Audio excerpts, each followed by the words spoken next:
Mike Mayock here on the Rich Eisen Show. Let's talk about some of the quarterbacks who did, in fact, spin it. I mean, we were coming in looking at Jaxson Dart, but the kid from Louisville certainly shined in my mind, and I'm wondering if you think we might have gotten another guy throwing his hat in the ring for a first-round grade, Mike.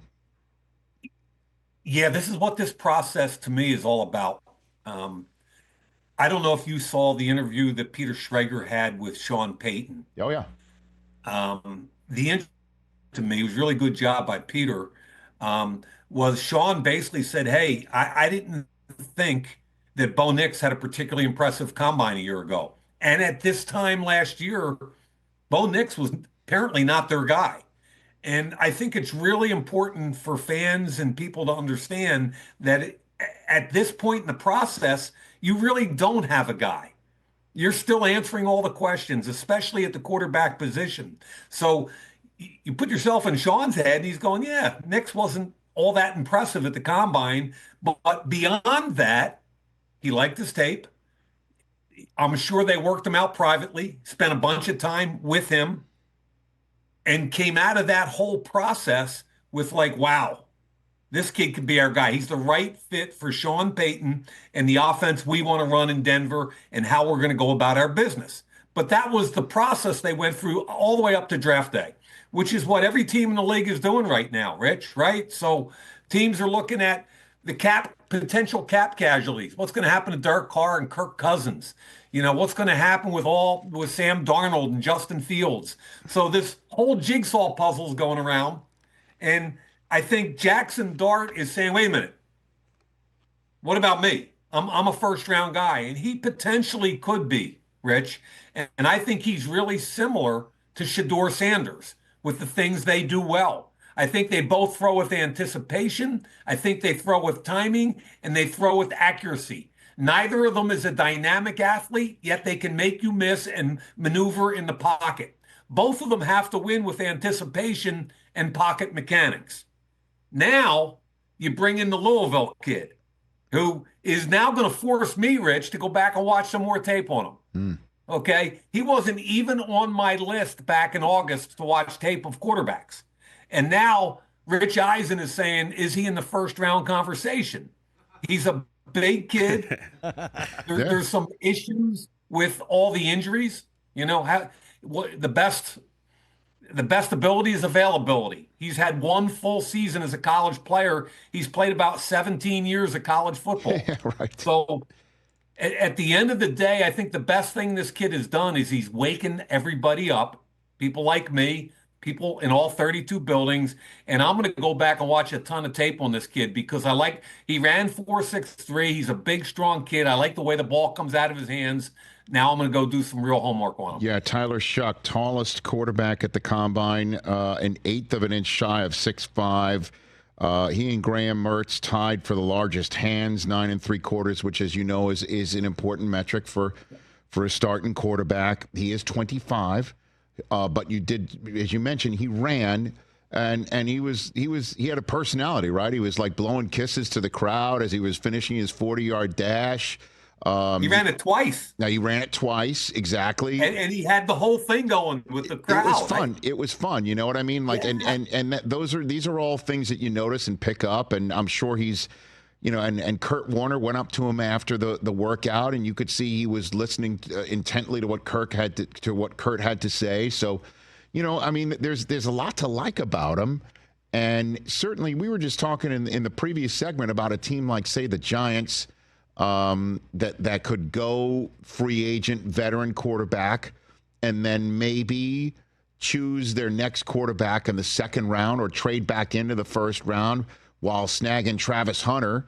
You know, certainly if the fan base is saying you let our most dynamic face of the franchise go down the turnpike and win a Super Bowl, what better way to say, well, we got a veteran quarterback we're going to try and win now with Malik Neighbors and Travis Hunter, and let's go to work, you know, and maybe they could go Will Howard or something. I don't know. I'm just throwing some scenarios out there, Mike, you know? And I like it. And all the pieces of the jigsaw puzzle aren't in yet. Right. But let's talk about what we do know, Rich.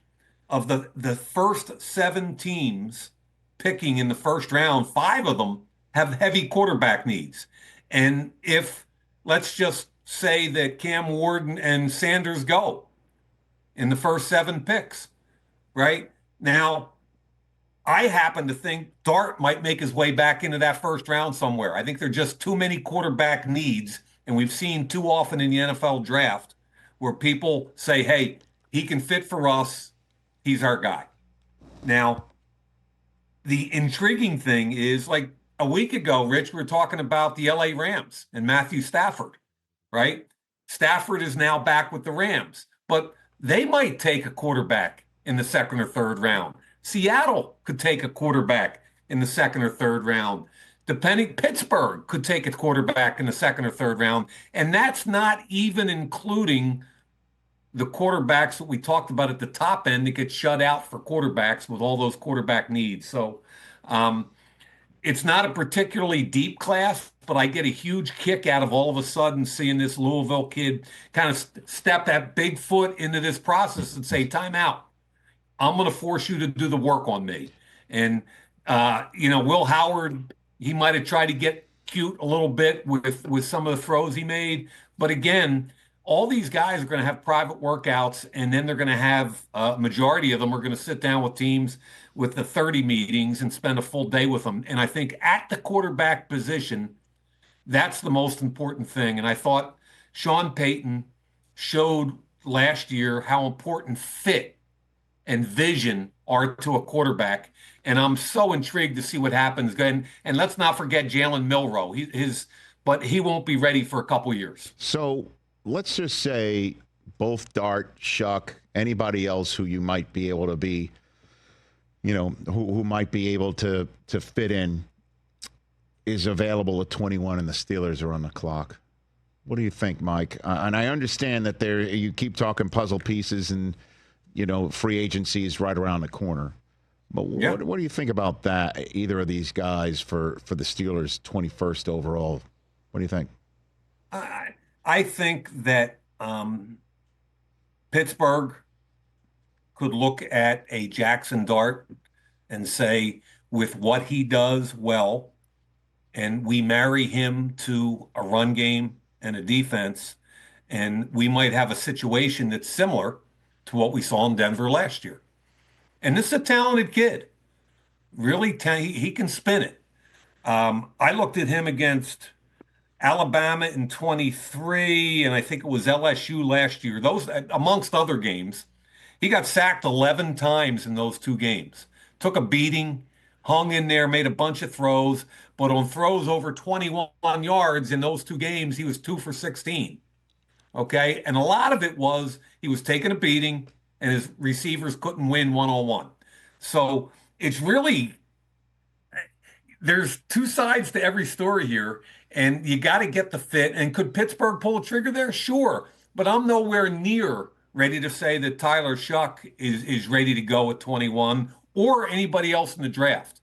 The way it looks to me today, Rich, is I think 3 could go in the first round, and I don't see a 4th yet. Catch the Rich Eisen Show live weekdays from 12 to 3 p.m. Eastern on Roku Sports Channel in the U.S.